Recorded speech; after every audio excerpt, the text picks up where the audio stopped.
நம்மோடு இணைந்திருக்கிறார் air marshal திரு மாதேஷ் அவர்கள். சார் வணக்கம். தொடர்ந்து எல்லை பகுதிகளில் ஒரு பதற்றம் என்பது நீடித்துக் கொண்டிருக்கிறது. நம்ம தொடர்ச்சியா பார்த்துக்கிட்டே இருக்கோம். ஆபரேஷன் சிந்தூருக்கு பிறகாக பாகிஸ்தான் எடுத்த அந்த தாக்குதலுக்கு ஒரு ரிட்டாலியேஷன் அப்படிங்கிறதும் தொடர்ந்து கொண்டிருக்கிறது.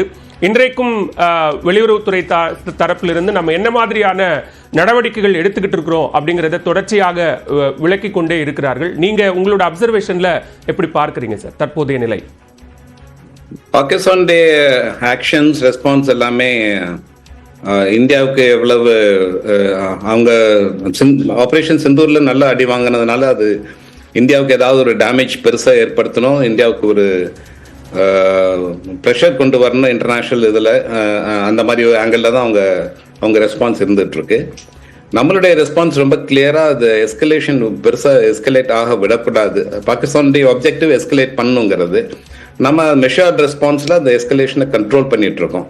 ஆனால் எல்லாத்துக்குமே ஒரு லிமிட் இருக்கு. அதனால அது அந்த ரெட் லைனை தாண்டக்கூடாதுங்கிறதுல நம்ம கிளியரா இருக்கிறோம். ஆனாலும் உலக நாடுகள்லாம் அதை அண்டர்ஸ்டாண்ட் பண்ணிட்டாங்கன்னா ப்ரெஷர் பெருசா வரும் பாகிஸ்தான் மேல. அந்த ஸ்டேஜ் ரொம்ப நெருங்கிட்டோம்னு நினைக்கிறேன். அதனால இன்னும் அடுத்த 24-48 ஹவர்ஸ்ல நிறைய இன்டர்நேஷனல் ப்ரெஷர் பாகிஸ்தான் மேல வரும். அதை எதிர்பார்க்கலாம் நம்ம.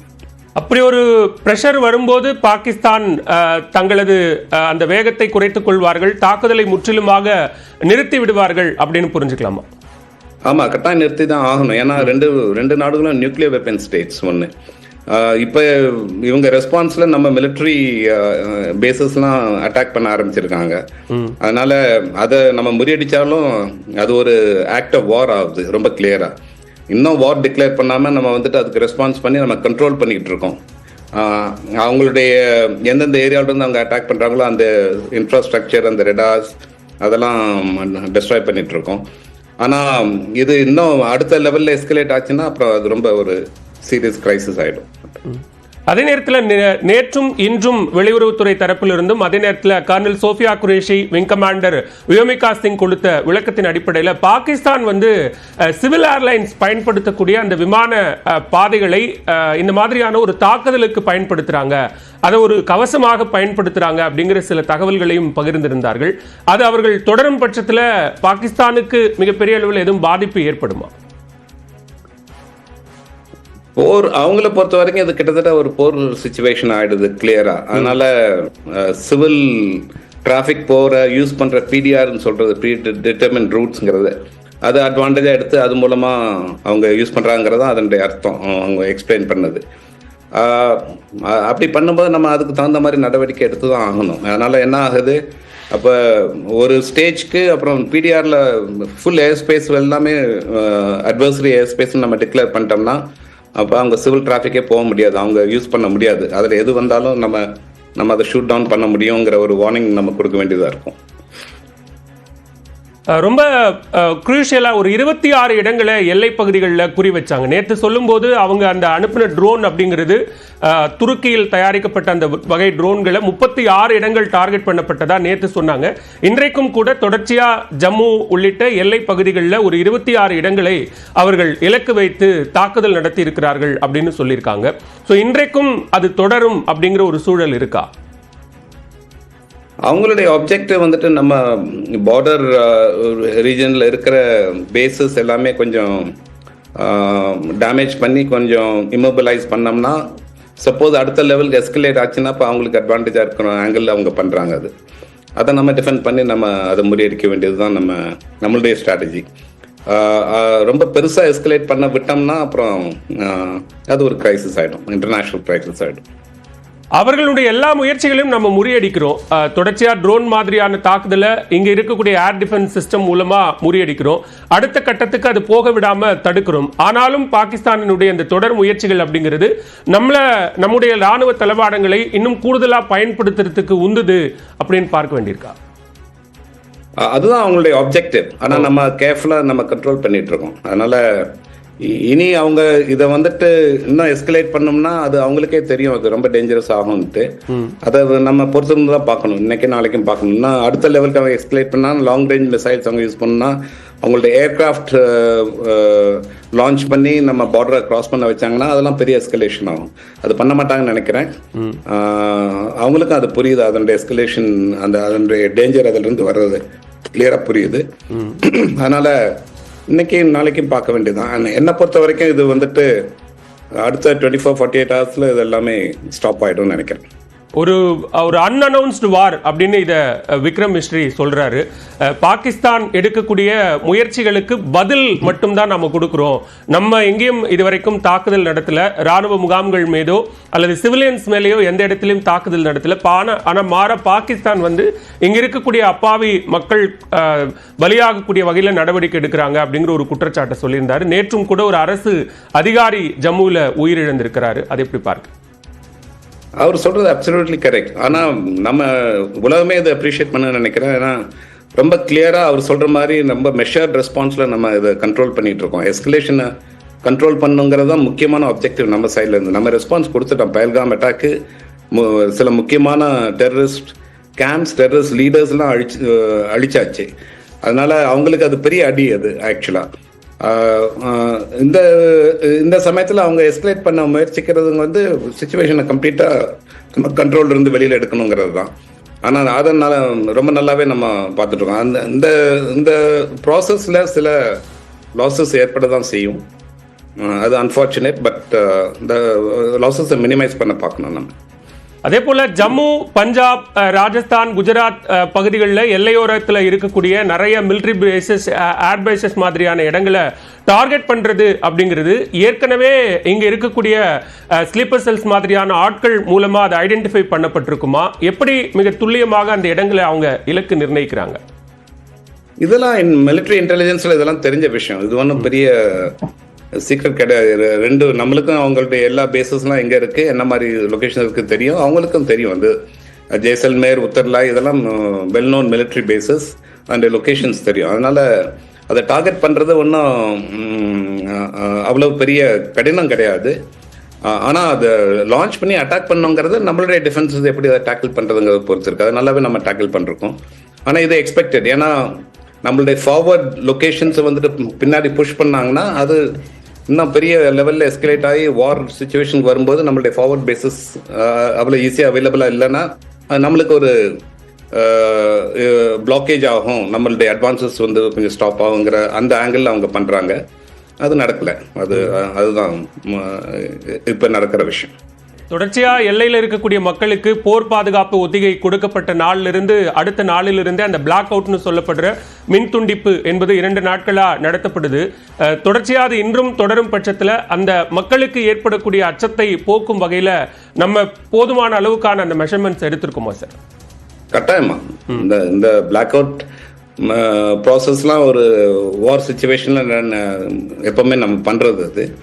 அதனால அதுவும் பார்டர் ரீஜியன்ல இருக்கிறவங்களுக்கு இது கொஞ்சம் பழகின விஷயம். அதனால அவங்களுக்கு தேவையான மற்ற ஃபுட், மற்ற சப்ளைஸ் அதெல்லாமே கவர்மெண்ட் கட்டாயம் அதுக்கு அரேஞ்ச்மெண்ட் பண்ணியிருக்கோம் கட்டாயம்.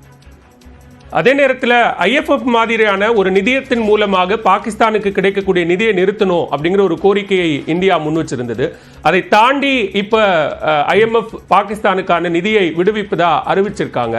இப்ப இந்த நேரத்தில் ஒரு நிதி உதவி கிடைப்பது என்பது அவர்களுக்கு ஒரு பலம் அப்படின்னு பார்க்கணுமா? 2 விதமா பார்க்கலாம். அவங்களுக்கு ஒன்றும் பலம் கிடையாது. இப்ப அதை நிறுத்தி அதை கொடுக்காம விட்டோம்னா ஃபைனான்சியல் கொலாப்ஸ் ஆகலாம். பாகிஸ்தான் இன்டர்னல் ஃபைனான்சியல் கொலாப்ஸ் ஆச்சுன்னா அவங்க ரொம்ப ஈஸியாக அதை மக்கள்கிட்ட இருந்து டைவர்ட் பண்ணுறதுக்கு ஒரு வாரை இப்போ அதுதான் பண்ணிட்டு இருக்காங்க. அதை ஃபுல்லாக ஜஸ்டிஃபை பண்ணி பெருசாக எஸ்கலேட் பண்ணலாம். அதனால அது ஒரு ப்ராப்ளம் ஆகும். அந்த ஆங்கிளில் பார்த்தோம்னா சரி அவங்க ரிலீஸ் பண்ணிட்டு போகிறாங்க. ஏன்னா ஏற்கனவே அவங்களோட எக்கானமி ரொம்ப ஒரு சீரியஸ் கிரைசிஸில் இருக்குது. அதில் பீப்புள் தானே சஃபர் பண்ணுறாங்க. இவங்க ப்ராப்ளம் கிரியேட் பண்ணுறது religious leaders, political leaders and military leaders. அதனால் இந்த ப்ராப்ளத்தை நம்ம வேறு மாதிரி ஆங்கிள்லையும் பார்க்கலாம். ஆனால் நம்மளுடைய அப்சர்வேஷன்ஸ் ரொம்ப கிளியராக தெரியப்படுத்தியாச்சு. ஒரு கண்ட்ரி இந்த மாதிரி டெரரிசம் சப்போர்ட் பண்ணி இந்த மாதிரி ப்ராப்ளம்ஸ் கிரியேட் பண்ணும்போது அவங்களுக்கு உதவி ஃபைனான்சியல் கிரைசிஸ்லேருந்து அவங்கள சேவ் பண்ணோம்னா அதனுடைய கண்டிஷனாலிட்டிஸ் அதெல்லாம் கிளியராக நம்ம எக்ஸ்பிளைன் பண்ணி சொல்லியிருக்கணும். அது கட்டாயம் சொல்லியிருப்பாங்க, IMF சொல்லியிருப்பாங்க.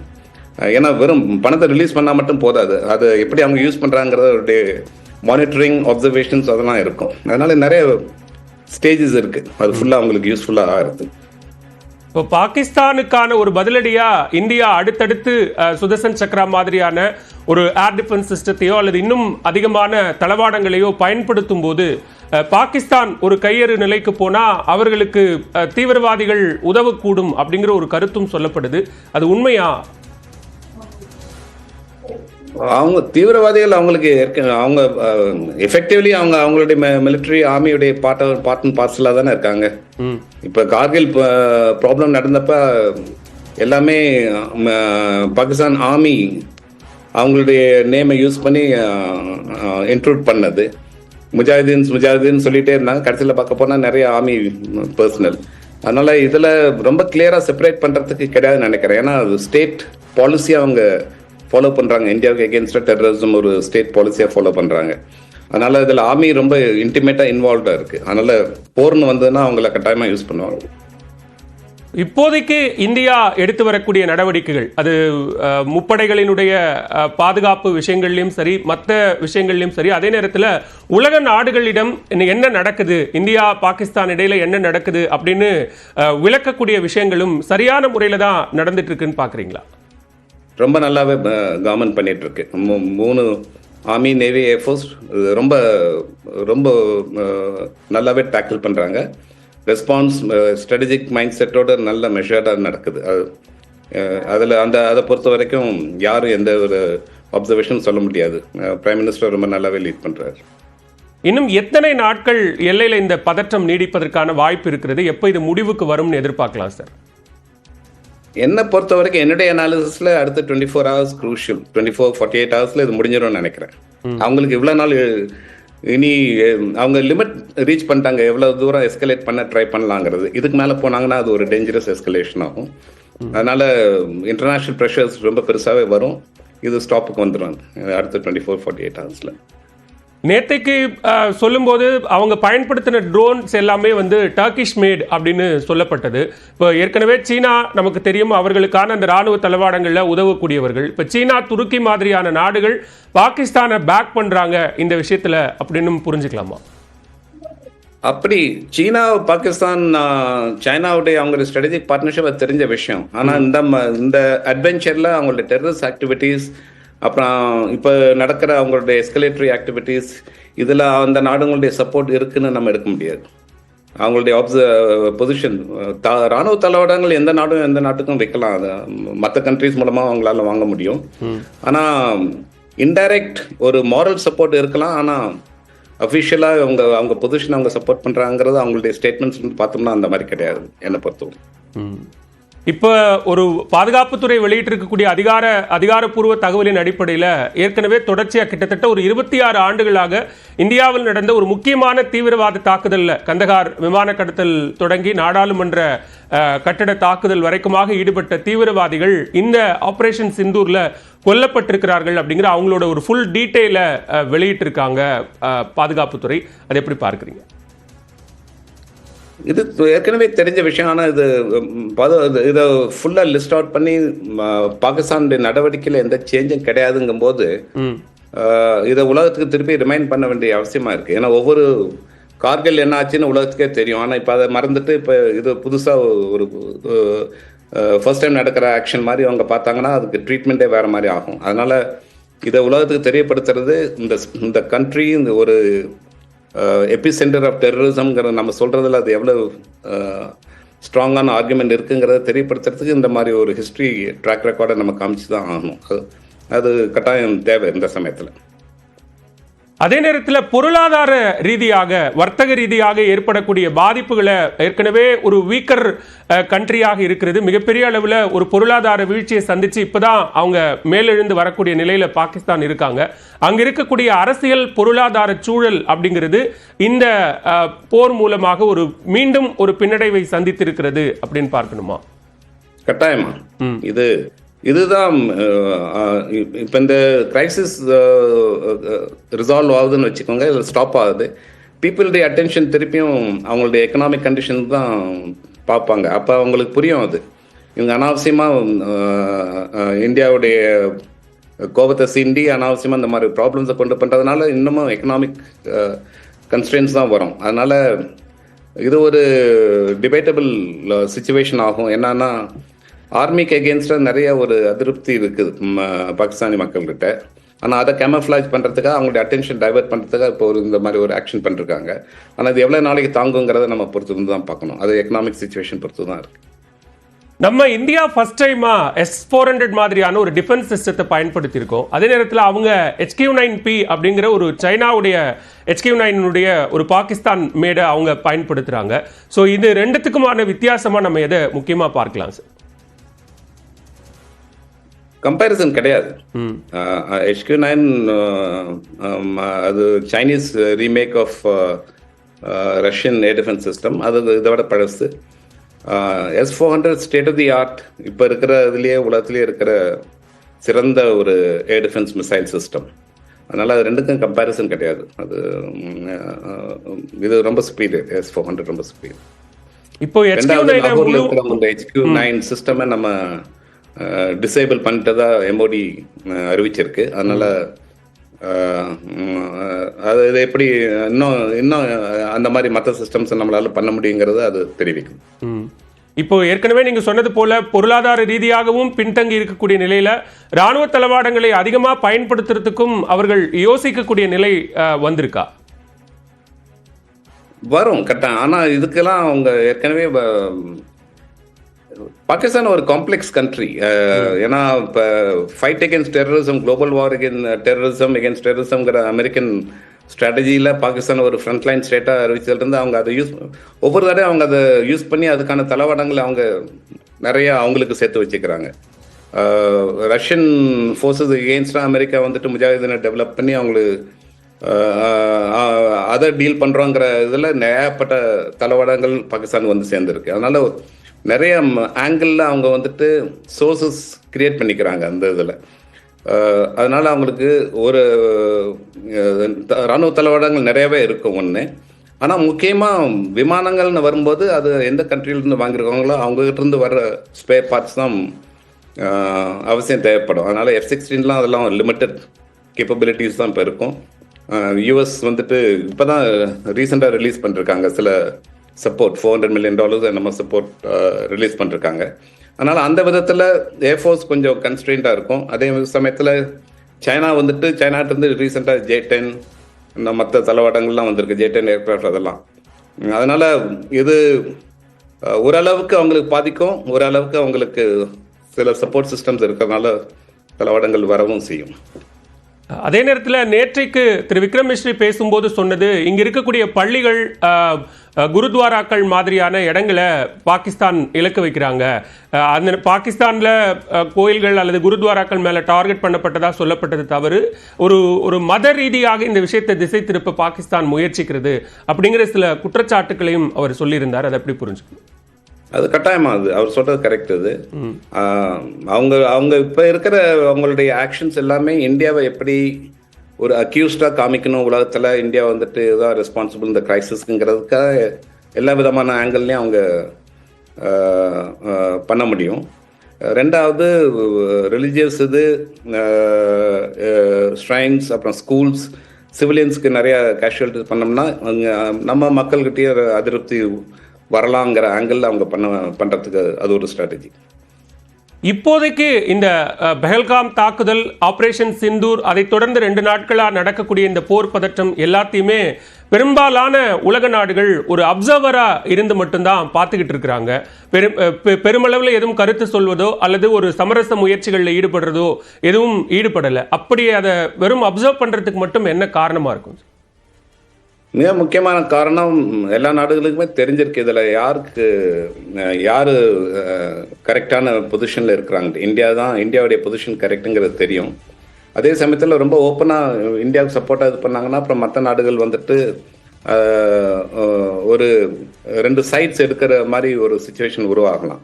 அதனால் அவங்க கேர்ஃபுல்லாக நியூட்ரல் பொசிஷனில் இருந்துட்டு அட்வைஸ் மட்டும் பண்ணுறாங்க, டிஃப்யூஸ் பண்ண சொல்லி, சிச்சுவேஷனை டிஃப்யூஸ் பண்ண சொல்லி நெகோசியேஷன் டாக்ஸ்க்கு வாங்கன்னு சொல்கிறாங்க. அது ஒரு முக்கியமான விஷயம். ரெண்டாவது, இந்தியா ஒரு பெரிய நாடு. வல்லரசாக அது எமர்ஜ் ஆகிட்டு இருக்கு. அதனால் இந்தியாவுக்கு போய் பெருசாக அட்வைஸ் பண்ணுறதுக்கு மற்ற எந்த நாடுகளும் வந்து ஒரு அளவுக்கு மேலே அவங்கெல்லாம் போக முடியாது, போகவும் மாட்டாங்க. மூணாவது, நம்ம எப்போவுமே ஒரு பொசிஷன் எடுத்திருக்கோம். பாகிஸ்தான் இந்தியாவுக்குள்ள ஒரு ப்ராப்ளம் இது பயலேட்ரலாக தான் சால்வ் பண்ண முடியும். வெளியில் மற்றவங்க மூன்றாவது பார்ட்டி வந்து இதில் வந்துட்டு எதுவும் பண்ண முடியாதுங்கிறது ரொம்ப கிளியரான விஷயம். அது ரொம்ப எம்ஃபசைஸ் பண்ணுறதுக்கும் கடந்த ஒரு 70 வருஷமாக. இது யூஎஸ் வைஸ் பிரசிடென்ட் சொன்ன ஸ்டேட்மெண்ட்லேயே ரொம்ப கிளியராக தெரியுது. அதனால் அவங்க ஒன்றும் இன்டர்ஃபியர் பண்ண மாட்டாங்க. இதை எப்படி சால்வ் பண்ணணும்னு இந்தியாவுக்கு தெரியுங்கிறது தான் என்னுடைய அனுமானம். அதில் நிச்சயமா சார், தொடர்ந்து பேசலாம் திரு மாதேஸ்வரன். ஒரு சிறிய இடைவேளைக்கு பிறகு நாம் இந்த செய்திகளை தொடர்ந்து பார்க்கலாம்.